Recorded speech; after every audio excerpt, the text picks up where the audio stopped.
This is the S&P 500 one-day reading for December 15th, 2023. It's currently October 12th, 2023, 7:54 p.m. Eastern Time. The S&P 500 ETF SPY is currently $433.82 USD.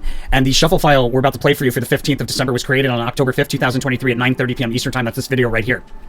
The overall theme and behavior for the 15th, we have a overbought crest that we sell off from down through multiple support levels.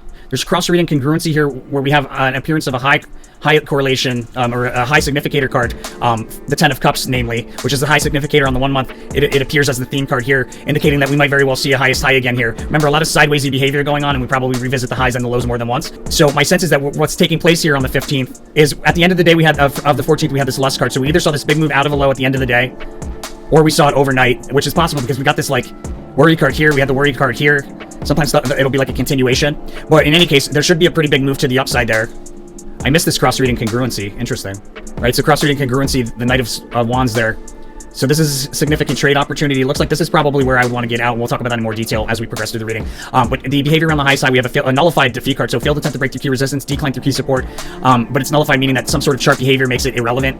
We also have a nullified low card. This is a very difficult reading to determine overall trend direction, because even the theme card doesn't have a correlation to anywhere on the timeline. It has one to the low, but not to the timeline, and then the low is nullified, so there isn't even a secondary. But my sense is that we probably have a peak here, and then behavior into the low, we should have like a crest or a rally forming an overbought peak that we sell off from down to and through through a key support level and through multiple support levels into the low.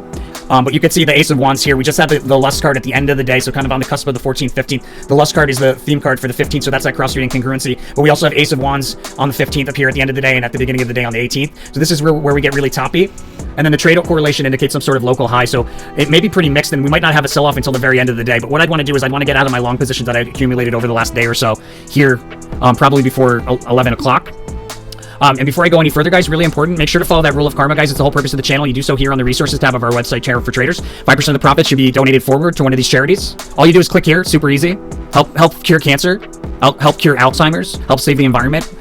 Just take some of that competitive energy of the stock market, get yourself wealthy, but also make it a good deed, and you can't go wrong there. 5% of the profit should be donated back to the channel here as a form of gratitude and to say thank you, really, and it's the right thing to do. Make sure to spend that 90% left over out of love. As long as you follow those rules, you're an angel investor of the channel, and the universe is going to send it back to you tenfold. Neglect to follow those rules, and the universe is going to shut off that flow of abundance through this channel real fast, my friends. All right, so in the pre-market, we have this decline to and through support to meet a second support. We rotate sideways along support into the open, where we have this big move to the upside standing out on a one-day chart at least. It may be a gap up, it may be out of oversold territory, but it's a pretty significant move to the upside. Takes us to an important range on a one-day scale at least, an important range, the upper end of a range where we rally along a diagonal trend line into a fast sudden move higher, ending that rally somewhere around 10:30 to 11 o'clock. And then after that fast sudden move higher, ending the rally, we break down through the diagonal trend line with increasing volatility on the way down. The devil card indicates some sort of fake out. My sense is it's probably to the downside. But I am advised if this is a rally higher, I'm advised not to chase that rally. The next trade would really be to open up a partial short position in the midst of this. If there's a move at the end of the day, we'll talk about it. But midday, there's a prominent move higher and a full retracement of that move. Another pop and drop there around 1 to 2 o'clock, creating a crest that we sell off from down to and through support to meet a second support. We do a U-shaped reversal below that support, come back and reuse it as support. And then we get into pretty mixed behavior in the last hour, probably with a bit of a move to the downside. But then right around the close, we may have a notable Ace of Wands move higher. And if we don't have a notable Ace of Wands move higher, then this move right here is going to be really significant.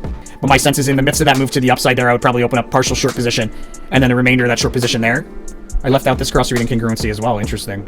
And there we have it right there. There's a 8 of Wands, which is the lowest low correlation there on the 19th. What I neglected was that this is also a cross-reading congruency right here.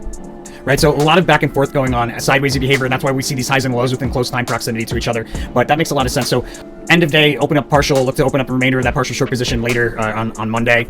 Hard to say if we open higher or lower, but it looks like we probably end up at a similar price range as the end of the day. We probably end up at a similar price range here. I don't necessarily think that's a high for the day. It's just there's like really mixed behavior here, making getting in at the high probably not the most ideal situation. Wait for a move at the end of the day to get into a partial. Or if you see a higher price level than this peak, this fast sudden move higher that we have before 11 o'clock, if you see a higher price level midday, I would say utilize that as partial opportunity, as an opportunity to open up a partial short. But that's the S&P 500 for December 15th, 2023. Guys, you could have planned ahead and gotten this information. You could have watched this video as early as October 13th if you had early access on our website, which you get here, SO Services, under our services, SO Posts, right at the top. Click here to subscribe. $29 a month, $249 for the year. Great way to support the channel. Right thing to do if you utilize this information regularly. Blessings, my friends. Don't forget to subscribe if you haven't done so. And I'll see you guys on the next one.